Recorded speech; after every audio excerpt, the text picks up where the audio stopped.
Hi guys! Welcome back to my channel. So, usapang Dasbeya tayo kasi alam ko maraming nag-aabang dyan sa'yo ng mga updates ni na Dustin at Bianca mula nang bumalik sila sa kanilang bakasyon sa Vietnam. Yes, napaka-clingy pala ni Bianca kay Dustin. Ngayon, freedom na talaga. May freedom na talaga ang Dasbeya. Laging nakahawak si Bianca sa kamay ni Dustin sa balikat, as in super sweet ni na Bianca at ni Dustin sa isa't isa. Pero hindi lang silang dalawa ang magkasama, yung mga kasama silang dalawa, si Jericho at isa pa nilang handler ata yun. Kaya no worries sa mga bashers dyan, diba?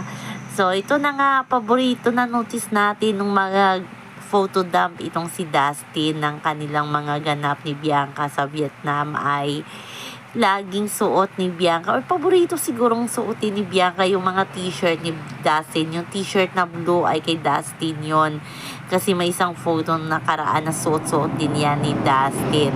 So sabi nga ng iba, maraming pinag-shopping si Bianca ng mga damit, pero yung paborito niyang suotin ay yung t-shirt ng kanyang boyfriend. O diba guys, iba talaga ang isang Bianca de Vera.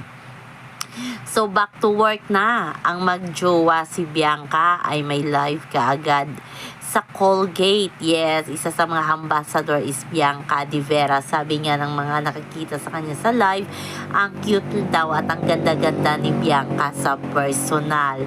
So totoo naman at yung cute lang ng face ni Bianca, ang gaan-gaan tingnan, diba? Lalo na ngayon na may freedom na sila ni Dustin na iwalagway sa buong mundo na ganito sila, ganyan yung relasyon sila yung totoong magjowa.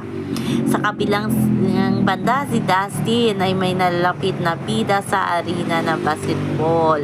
Yung third floor ni Gerald Anderson versus Sparkle artist ng GMA sa May 3 yan. So, siguro magiging busy na din yan si Dustin sa pagpa-practice or pag-iensayo. Kasama din dyan si Will, si David Licanco, yung team captain nila. So, makikita natin ang mag-BFF na banding ng mag-BFF sa loob at labas ng court ngayon sa bida sa arena, third floor versus Sparkle. So guys, yan, abangan natin ang mga ganap ng magjowang Bianca at Dustin sa mga susunod na araw, buwan at taon. So yan lang po guys ang ating update sa ngayon. Hanggang sa muli, bye-bye! Always remember, wag po tayong magpaka-stress. Please like, share, and subscribe my channel para ma-update kayo sa mga bagong